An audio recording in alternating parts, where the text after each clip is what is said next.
बिस्मिल्लाहिर्रहमानिर्रहीम। Supreme court of Pakistan के हुक्म पर साबिक DGISI जनरल रिटायर्ड फैज़ हमीद को पाक फ़ौज ने अपनी तहवील में ले लिया, गिरफ़्तार कर लिया और सुप्रीम कोर्ट ऑफ पाकिस्तान के 3 रुकनी बेंच ने यह फ़ैसला किया।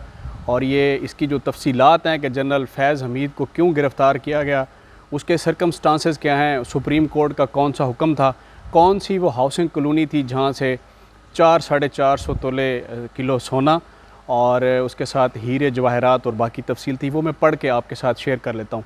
साबका DGISI लेफ्टिनेंट जनरल फैज़ हमीद को फ़ौजी तहवील में ले लिया गया। पाक फ़ौज के शोबा ताल्लुकात आमा ISPR के मुताबिक साबका DGISI लेफ्टिनेंट जनरल फैज़ हमीद के ख़िलाफ़ सुप्रीम कोर्ट के हुक्म पर टॉप सिटी की कोर्ट ऑफ इंक्वायरी शुरू की गई। ISPR ने कहा कि सुप्रीम कोर्ट ऑफ पाकिस्तान के फ़ैसले की रोशनी में लेफ्टिनेंट जनरल फैज़ हमीद के ख़िलाफ़ पाकिस्तान आर्मी एक्ट के तहत तादीबी कार्रवाई शुरू कर दी गई है। तर्जमान पाक फ़ौज ने बताया कि जनरल रिटायर्ड फैज़ हमीद को तहवील में लेकर उनके ख़िलाफ़ फील्ड जनरल कोर्ट मार्शल का अमल शुरू कर दिया गया है। वाज़ेह रहे कि सुप्रीम कोर्ट ने 8 नवंबर 2023 को एक निजी हाउसिंग सोसाइटी के मालिक की जानिब से जनरल रिटायर्ड फैज़ हमीद के ख़िलाफ़ दरख्वास्त निपटाते हुए रिमार्क्स दिए कि साबिक DGISI और उनके मावनीन के ख़िलाफ़ शिकायत के अजाले के लिए वजारत दफ़ा समेत मुतलका फ़ोरम से रजू करें। चीफ जस्टिस काजी फ़ायज़ ईसा, जस्टिस अमीनुद्दीन और जस्टिस अतर मिनुल्ला पर मुश्तमिल सुप्रीम कोर्ट के बेंच ने टॉप सिटी हाउसिंग स्कीम के मालिक मुइज़ अहमद ख़ान की जानिब से दायर दरख्वास्त पर समाअत की।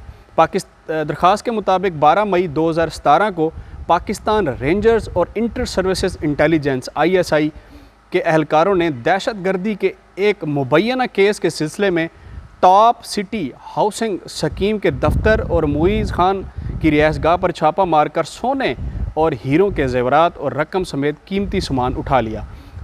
जनरल रिटायर्ड फैज़ हमीद के भाई सरदार नजफ़ ने सालसी की और मसला हल करने की कोशिश की। बरियत के बाद जनरल रिटायर्ड फैज़ हमीद ने मुग़ीज़ खान से उनके कज़न के ज़रिए मुलाकात का बंदोबस्त करने के लिए रब्ता किया, जो कि फ़ौज में एक ब्रिगेडियर हैं।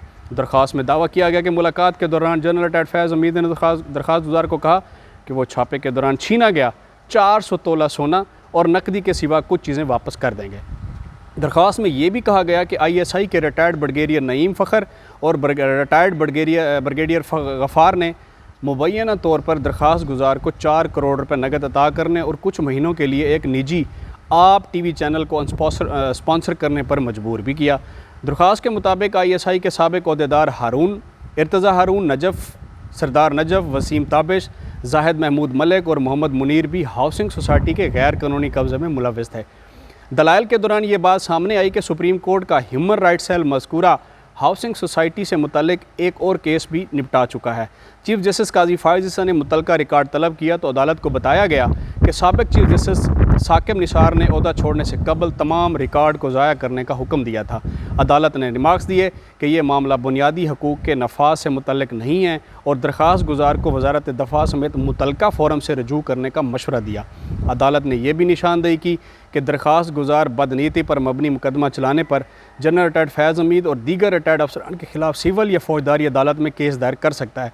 अदालत उज़्मा के बेंच ने मज़ीद रिमार्क्स दिए कि साबिक चीफ जस्टिस मियाँ साकिब निसार की जानिब से अपने चैम्बर में हाउसिंग स्कीम से मुतल्लिक केस की समाअत आइनी दफ़ात के मुताबिक नहीं थी।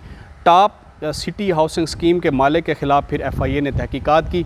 उसके बाद चीज़ें जब साबित हो गई, 400 तोला सोना था, कैश था, हीरे जवाहरात थे और जनरल फैज़ हमीद के ऊपर जो है वो काफ़ी अरसे से तलवार इनकी लटक रही थी, इनको सबूत नहीं मिल रहे थे। एक दूसरे को ऊंचा और नीचा दिखाने के लिए जब अब चीज़ें खुलकर सामने आई हैं तो उस पर ISPR जो पाकिस्तान का पाक फ़ौज का इदारा है ताल्लुकात आमा का, उनकी प्रेस रिलीज़ भी आ गई है।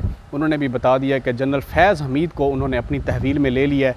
अब आगे चल के देखना है कि फैज़ हमीद के पास जो सबूत है मुबैना तौर पर दीगर जर्नल्स के, दीगर लोगों के जिनका मरियम नवाज़ अपने गुफ्तगू में कई मरतबा ज़िक्र कर चुकी हैं, वो स्कैंडल किस तरफ जाएगा, ये अब तक की सूरत हाल है। जनरल फैज़ हमीद के हवाले से मज़ीद अपडेट्स तक अपना ख्याल रखिए। अल्लाह हाफ़िज़।